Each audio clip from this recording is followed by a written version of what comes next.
بسم اللہ الرحمن الرحیم۔ آج ہم انشاءاللہ غسل سے متعلق کچھ احکام پڑھیں گے، چونکہ ہمارے ابھی طہارت کا ہی باب چل رہا ہے۔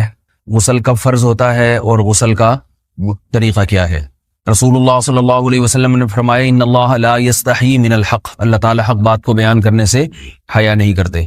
تو غسل کے جو مسائل ہیں ان میں بھی بعض دفعہ کچھ ایسی باتیں آتی ہیں جو بظاہر حیا کے خلاف ہیں، لیکن علم کی ایک بات ہے، سیکھنے اور سکھانے میں حیا اگر کریں گے تو پھر ظاہر ہے ساری زندگی جاہل ہی رہے گا انسان۔ اور غسل کے مسائل سیکھنا اس لیے ضروری ہے کہ غسل جب فرض ہوتا ہے تو جب تک مکمل غسل نہ ہو آپ کی نماز ادا نہیں ہوتی۔ رسول اللہ صلی اللہ علیہ وسلم نے فرمایا الماء من الماء، حدیث ہے کہ غسل فرض ہوتا ہے خواہش نفس کے ساتھ جسم سے منی خارج ہونے سے۔ مرد پہ غسل کب فرض ہوگا؟ جب اس کے جسم سے شہوت کے ساتھ منی خارج ہو۔ منی بالکل سفید رنگ کی چیز ہے، ایک ہوتی ہے مزی۔ شہوت پیدا ہونے سے اگر کسی کے مرد یا عورت کے صرف رطوبت خارج ہونا شروع ہو گئی اس سے غسل فرض نہیں ہوتا۔ جب تک مکمل شہوت پوری نہیں ہو جاتی اور مادہ منویہ خارج نہیں ہو جاتا، چاہے احتلام کی صورت میں ہو یا کسی بھی طرح سے ہو۔ مردوں کے ساتھ چونکہ یہ بہت زیادہ ہوتا ہے، نائٹ فال کی صورت میں مردوں پر غسل کی یہ صورت بہت زیادہ فرض ہوتی ہے۔ جیسے ہی بلوغت ہوتی ہے تو احتلام شروع ہو جاتا ہے، ہفتے میں 1 دفعہ 2 دفعہ 3 دفعہ، بعض نوجوانوں کو روزانہ بھی 2 دفعہ ہوتا ہے، جبکہ خواتین میں یہ والے غسل کی صورت بہت ہی کم ہوتی ہے کہ ان کو نائٹ فال ہو یا اس طرح سے غسل فرض ہو۔ ہزاروں میں کسی ایک عورت کے ساتھ ایسا ہوتا ہے۔ ایک صورت تو یہ ہے غسل فرض ہونے کی۔ دوسری صورت کیا ہے کہ جب انسان اپنی زوجہ کے ساتھ ملاپ کرے اور انٹرکورس ہو جائے، چاہے اس صورت میں ڈسچارج دونوں میں سے کوئی ہو یا نہ ہو، لیکن دونوں پہ غسل فرض ہو جائے گا، مرد پہ بھی اور عورت پہ بھی۔ یہ تو مردوں کے غسل کے فرض ہونے کا ہے۔ مردوں کے غسل میں ایک چیز یہ بھی ہے کہ اگر آپ نے رات کو نیند کی اور صبح آپ اٹھے اور آپ نے کپڑوں پہ نشان دیکھا، اب آپ کو یہ پتہ نہیں چل رہا کہ یہ منی کا نشان ہے یا مزی کا ہے، تو بھی آپ پر غسل کرنا فرض ہے۔ یہی سمجھا جائے گا کہ یہ آپ خواب میں ڈسچارج ہوئے ہیں۔ عورت پر جو غسل فرض ہوتا ہے ایک اور صورت میں ہوتا ہے کہ جب خواتین کو ایام آنا بند ہو جاتے ہیں، حیض یا نفاس سے جب پاک ہو جائیں تو بھی ان پہ غسل فرض ہے۔ یہ تو غسل کی فرضیت سے متعلق احکام تھے۔ کچھ چیزیں ایسی ہیں جن میں غسل سنت ہے، فرض نہیں ہے۔ جمعہ کے دن غسل کرنا رسول اللہ صلی اللہ علیہ وسلم نے بہت زیادہ تاکید کی ہے۔ سنت کی 2 قسمیں ہیں، سنت مؤکدہ اور سنت غیر مؤکدہ۔ مؤکدہ وہ ہوتی ہیں کہ جن کو چھوڑنے کا اگر کوئی معمول بنا لے تو گناہ کا خطرہ ہے اور ایسا شخص قابل ملامت ہے، اسے شریعت ملامت کرتی ہے، برا بھلا کہتی ہے۔ تو غسل سنت مؤکدہ ہے، ہفتے میں 1 مرتبہ، چاہے جمعے کے دن ہو یا کسی بھی دن ہو۔ جو مسلمان ہفتے میں 1 دفعہ بھی نہیں نہاتا، وہ کتنا ہی نیٹ کلین ہو، مگر شریعت کی نظر میں وہ قابل ملامت ہے، اسے تانے دینے چاہیے کہ شرم نہیں آتی ہو مسلمان مگر رہتے ہو بھنگیوں اور چماروں کی طرح۔ ملامت تو اسی کو کہتے ہیں نا۔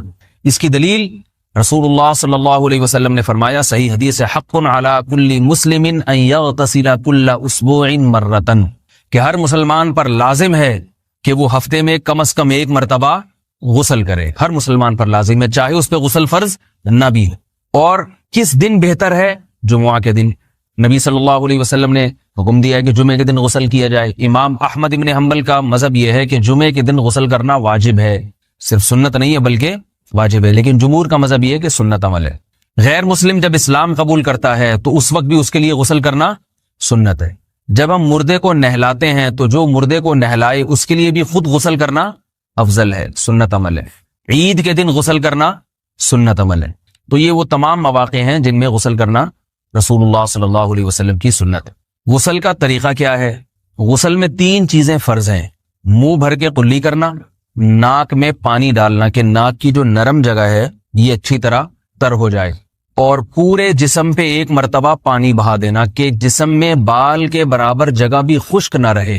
یہ تو ہے فرض، یعنی یہ کام کسی نے کسی بھی طرح سے کر لیا تو غسل ادا ہو جائے گا، چاہے اس کی نیت غسل کی تھی یا نہیں تھی۔ کوئی آدمی چلتا ہوا جا رہا ہے، پھسل کے تالاب میں گر گیا، پورے غوطے کھا کے باہر نکلا، قلی کر لے اور ناک میں پانی ڈال لے تو غسل اس کا ادا ہو جائے گا۔ البتہ چونکہ نیت نہیں تھی لہذا غسل کا ثواب نہیں ملے گا، ثواب نیت کے بغیر نہیں ملتا انسان۔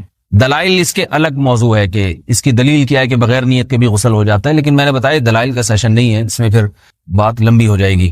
تو یہ تو ہے فرض، پورے جسم پہ پانی بہانا، کلی اور ناک میں پانی۔ سنت طریقہ کیا ہے؟ رسول اللہ صلی اللہ علیہ وسلم غسل کیسے کرتے تھے؟ سنت طریقہ جس پہ جو اختیار کرنا چاہیے، وہ طریقہ یہ ہے کہ جب آپ غسل کے لیے بیٹھیں تو سب سے پہلے وہ جگہ دھوئیں جہاں نجاست اور ناپاکی لگی ہوئی ہے. نائٹ فال ہوا, کسی کو احتلام ہوا, تو جہاں جہاں گندگی لگی ہے پہلے اس جگہ کو دھوئیں. استنجا کریں, شرمگاہ کو دھوئیں اچھی طرح.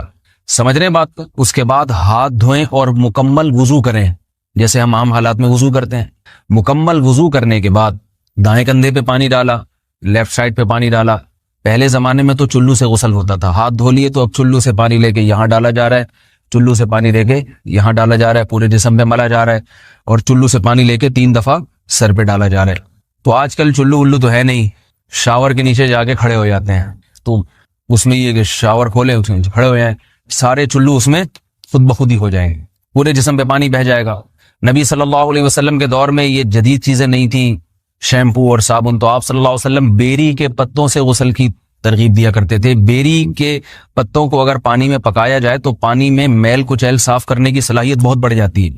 ہمارے زمانے میں اس تکلف کی ضرورت نہیں ہے, صابن ملتے ہیں اس سے نہایا کریں. بہرحال کہنے کا مقصد یہ آپ لوگوں سے, تو یہ سنت طریقے سے غسل ہو جائے گا آپ کا.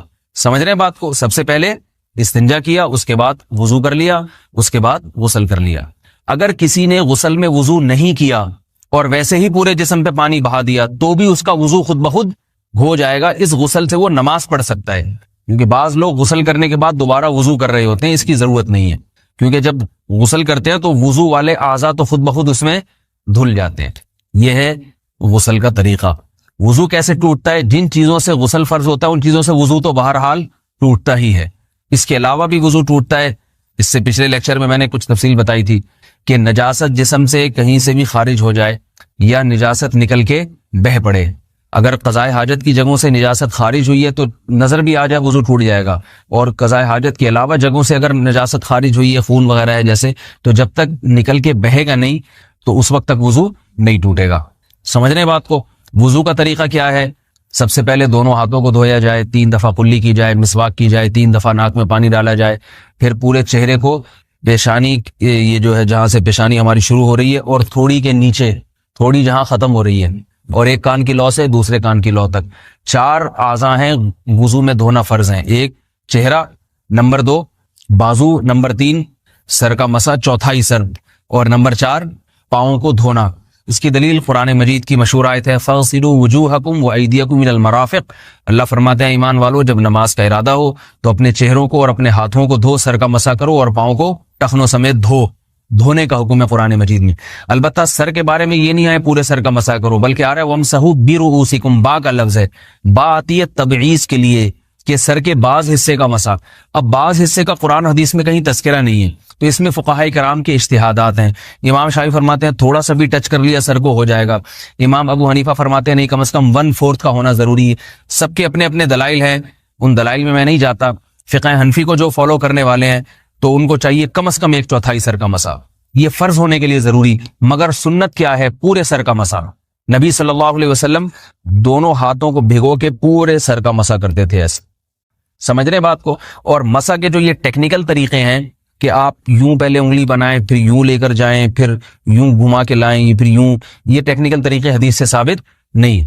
مسا کا طریقہ کیا ہے؟ بھیگا ہوا ہاتھ لے کے ایسے پورے سر کو ہو گیا. پھر حدیث میں یہ بھی ہے کہ یوں لے جاؤ اور یہ بھی ہے کہ 2 واپس بھی لے کر آؤ, دونوں طرح سے ثابت. تو ایسے بھی کر سکتے ہیں کہ یوں لے جائیں, اور ایسے بھی کر سکتے ہیں لے کے جائیں اور پھر واپس بھی لے آئیں, دونوں طریقے جائز ہیں. لیکن کم از کم سنت اتنی ہے کہ پورے سر کا مسا ہونا چاہیے. بعض لوگوں کو شو مارنے کا شوق ہوتا ہے, اگر وہ واپس لائیں تو بال ان کے خراب ہو جاتے ہیں, کہتے ہیں یار یہ پھر مسئلہ خراب ہو جائے گا. تو پھر ایسے لوگ صرف یوں ہی لے جائیں کافی ہے. افضل تو یہ کہ یوں بھی لے جائیں, یوں بھی لے جائیں, دونوں طرح سے صحیح ہے. بہرحال دونوں حدیث سے ثابت ہیں. سمجھ رہے بات کو؟ اور یہاں ایک اہم مسئلہ بتا دوں, قرآن مجید نے پاؤں کو دھونے کا حکم دیا ہے, پاؤں پہ مسا کرنے کا حکم نہیں دیا. اور حدیث میں خفین پر مسا کرنے کا حکم ہے. تو قرآن اور حدیث کو فقہا نے جمع کیا ہے. لہذا وہ موزے جن میں آسانی سے پاؤں دھوئے جا سکتے ہیں ان میں چاروں ائمہ کے نزدیک پاؤں پہ مسا کرنا جائز نہیں. سعودی عرب میں جو بعض سلفی حضرات اور یہاں ہمارے ہاں بھی اہل حدیث حضرات نے عام موزوں پر بھی جو مسا کی ایک روایت ڈال دی ہے, اسلاف میں, تابعین, تبع تابعین میں اور چاروں ائمہ کے مذاہب میں اس کا ثبوت نہیں ملتا. اگر اسلاف میں کوئی قائل بھی ہے تو ایک شاذ قول, اکا دکا قول ملتا ہے, ورنہ یہ ائمہ اربعہ کے مذہب کے خلاف ہے. اور جو احادیث جو نقل ہوتی ہیں صحیح سند کے ساتھ ان کے بھی خلاف اور قرآن کی آیت کے بھی خلاف ہے. اس لیے کسی نے عام ساکس پہ اگر مسا کر لیا، جو عام طور پہ آفس پہن کے جاتے ہیں لوگ، اس میں تو پاؤں، آپ اگر ساکس کو پانی کے نیچے رکھیں پورا پاؤں دھل جائے گا آرام سے. تو وہاں کیا ہو رہا ہے کہ قرآن مجید کے حکم کی مخالفت لازم آ رہی ہے، آپ پاؤں دھو نہیں رہے.